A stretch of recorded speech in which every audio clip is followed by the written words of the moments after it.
शानपुर एक छोटा लेकिन जीवंत शहर था, जहां केशव अपनी पत्नी गीता और 4 बच्चों के साथ जीवन व्यतीत कर रहा था।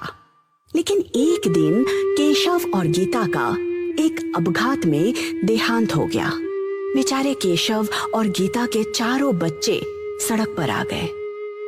भैया, क्या हुआ बेटा? क्या अब माँ और बाबा हमें कभी नहीं मिलेंगे? हाँ भैया, क्या सच में हम माँ और बाबा को फिर कभी नहीं मिल सकते? दुर्भाग्य से यही सच है।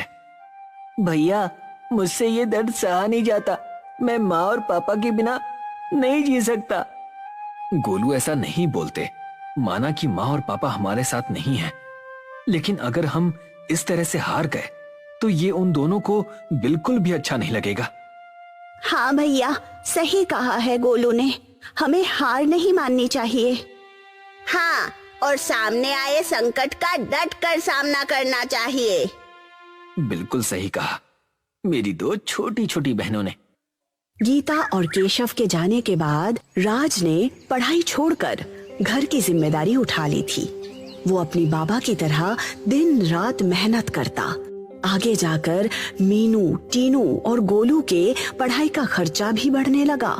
वो जो पैसे कमाता उससे घर और उन तीनों की पढ़ाई का खर्चा निकलना मुश्किल हो चुका था। मीनू, टीनू, गोलू, ये सब क्या है? क्या हुआ भैया? तुम तीनों पिछले 1 हफ्ते से स्कूल क्यों नहीं जा रहे? भैया, वो मेरी तबीयत ठीक नहीं थी। और मेरी भी। लेकिन मुझे तो तुम तीनों एकदम ठीक लग रहे हो। रोज खेल रहे हो, घर के काम कर रहे हो, तो फिर हुआ क्या है? बस बहुत हुआ। तुम तीनों डॉक्टर के पास चलो।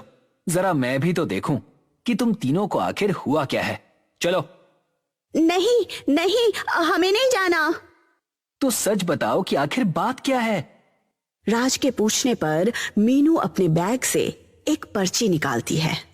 राज उस पर्ची को पढ़ता है, जिसमें लिखा था कि मीनू, टीनू और गोलू को स्कूल से बेदखल कर दिया गया है। ये सब पढ़कर राज को काफी दुख होता है। तुम तीनों ने ये बात मुझसे छुपा कर क्यों रखी? क्योंकि भैया, हम जानते हैं कि आप बड़ी मेहनत से हम तीनों को पढ़ा रहे हैं। और अगर हम आपको ये बताते तो आपको बहुत दुख होता। हम आपको और दुखी नहीं देखना चाहते भैया, इसलिए मिलकर ये तय किया है कि अब से हम भी छोटा मोटा काम करेंगे, आपका हाथ बटाएंगे। नहीं, बिल्कुल नहीं। मेरे होते हुए तुम ये सब नहीं करोगे। भैया, माँ और बाबा के बाद आपने हमारे लिए अपनी पढ़ाई छोड़ दी और काम करना शुरू कर दिए। अब ये हमारी बारी है कि हम आपकी थोड़ी मदद करें। लेकिन तुम्हारी पढ़ाई फिर शुरू करेंगे, लेकिन फिलहाल हमें आपकी मदद करने दीजिए। गोलू और बाकियों की बात सुनकर राज भावुक हुआ। अपने छोटे भाई बहनों की परिपक्वता देख काम के लिए हाँ कर दिया। स्कूल से निकाल दिए जाने के बाद गोलू कैफे में और मीनू, टीनू लाइब्रेरी में काम करने लगे। दिन बीतते गए।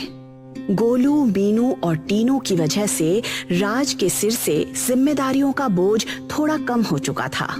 राज इस बात से खुश नहीं था कि घर की वजह से उसके भाई बहनों की पढ़ाई छोड़नी पड़ी। एक दिन राज, गोलू, मीनू और टीनू काम के लिए निकल रहे थे।